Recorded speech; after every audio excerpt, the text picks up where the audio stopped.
श्री महाभारत के उद्योग पर्व में आज हम प्रवेश करेंगे। उद्योग पर्व पुष्प 1। प्रस्तुत उद्योग की गाथा को प्रारंभ करते हुए श्री वैशंपायन जी पांडव कुल वंशावसंत महाराज परीक्षित जी बोले कि हे राजन, जबकि भगवान श्री कृष्ण जी धर्मराज युधिष्ठिर के पास आए तो प्रेम से उतावले होकर महाराज युधिष्ठिर श्री कृष्ण गले से लिपट कर भेंट करके बड़े सुखी हुए और शिष्टाचार के अनुसार युधिष्ठिर ने चरण स्पर्श भी किए और उसके बाद श्री कृष्ण जी प्रसन्नता पूर्वक महाराज युधिष्ठिर के समीप बैठ गए। श्री मुरलीधर के आने का समाचार पाकर अनेकों राजा सामंत गण आने लगे और क्षण भर में ही धर्मराज का सभा सदन खचाखच भर गया। आगंतुकों में बलराम जी महाराज मध्य के कारण कुछ झूमते हुए द्रुपद, काशी नरेश महाराज सूरसेन तथा जरासंध का पुत्र सात्यकी, महारानी द्रौपदी के 5 पुत्र घटोत्कच, प्रद्युम्न, अनिरुद्ध, जाम्बवती के प्रिय बहादुर शांब के नाम से उल्लेखनीय है। इनके अतिरिक्त अनेकों यदुवंशी, भोजवंशी, वृष्टि तथा अंधकवंशी सूर सामंत पुत्र पौत्रों के सहित उपस्थित थे। श्री कृष्ण के दाहिने और अनेक आभूषणों से भूषित शेषावतार कहे जाने वाले श्री बलभद्र जी आसीन थे।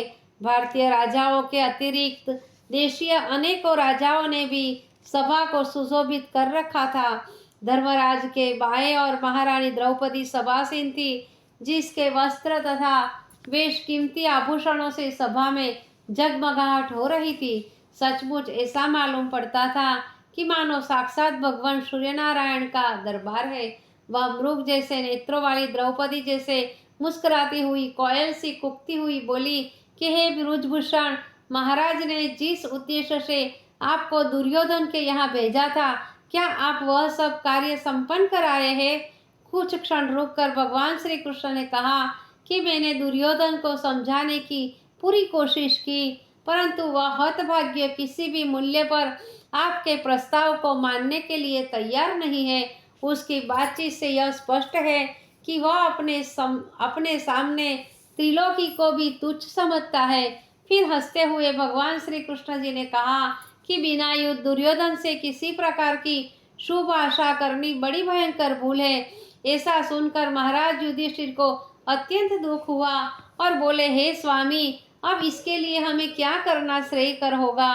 प्रश्न किए जाने पर श्री कृष्ण ने कहा कि इस सभासद में विराट, द्रुपद सरीखे बड़े बड़े महारथी, ज्ञानवान और तुम्हारे पिता के समान हित चिंतक विराजमान है। इनसे पूछो और याद रखो, जो भी ये लोग आज्ञा दे उसी के अनुसार वर्तना ही तुम्हारे सुख का हेतु होगा।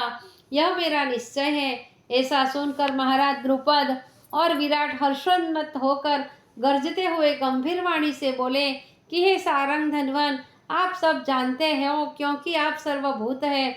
हम लोगों से पूछा जा रहा है उसका उत्तर वही है जिसे आप बहुत पहले से जाने हुए हो। यह प्रश्न तो हम लोगों को बधाई देने के लिए किया गया है। वास्तव में यह सच है कि दुर्योधन अपनी हठ पर कायम है। इससे वह न्याय का गला घोंटने को तैयार है। इस बात को सभी शास्त्रकारों ने भली भांति मान लिया है कि अपना अधिकार प्राप्त करने के लिए यदि आवश्यकता पड़े तो शस्त्र से शस्त्र का शमन करने के लिए कमर कस लेनी चाहिए। महाराज युधिष्ठिर की ओर से किए गए सभी शांत उपचार निष्फल हुए। अब वही मौका आ गया है कि युधिष्ठिर को अपनी बिखरी हुई शक्ति संचय करके अपने प्रतिद्वंदी को समर में शस्त्रों द्वारा शमन करने के लिए शीघ्र तैयार हो जाना चाहिए। अब इनके बिना कोई भी खुला रास्ता नहीं है रह गया है। इस युक्ति का समर्थन करता हुआ सात्यकी बोला कि इसमें संदेह का कोई स्थान नहीं है कि जब तक अत्याचारी दुर्योधन इस पृथ्वी पर जीवित रहेगा तब तक महाराज युधिष्ठिर की कुशलता में पूर्ण संदेह है। मैं केवल वचनों से ही इस युद्ध का समर्थन नहीं करता, बल्कि पूर्ण विश्वास दिलाता हूँ। नहीं, आज्ञा चाहता हूँ कि इस कार्य के लिए मुझे सबसे पहला मौका दिया जाए और मेरे सेना नायकत्व में आप बिना कौरवों के पृथ्वी देखेंगे। यह बात आप लोगों का मालूम ही होगी कि गांडीवधारी अर्जुन ने मुझे शस्त्र विद्या की पूरी पूरी शिक्षा दी है और इस ब्रह्म विरचित विश्व में अर्जुन की शास्त्र विद्या में किसी को संदेह हो ही नहीं सकता। अतः मैं अकेला ही अंध के शतपुत्रों को विनष्ट करने के लिए काफी हूँ। ये दुष्ट कौरव अवश्य नाश करने योग्य है।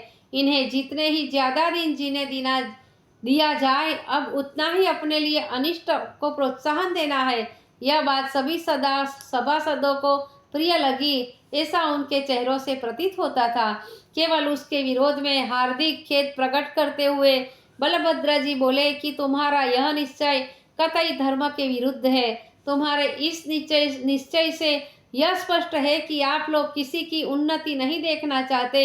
इतना ही नहीं, बल्कि वे धार्मिक प्रमाण उपस्थित करते हुए बोले कि न्याय से भी युधिष्ठिर राज्य पाने के अधिकारी नहीं है, क्योंकि यह सभी को मालूम है कि पांडु धृतराष्ट्र के छोटे भाई थे और इसे वेद पुराणों में अच्छी तौर से मान लिया है कि जो जेठा हो उसी का राजा का लड़का राज्य का मालिक होता है। और आगे क्या होता है इसकी बात हम अगले वीडियो में देखेंगे।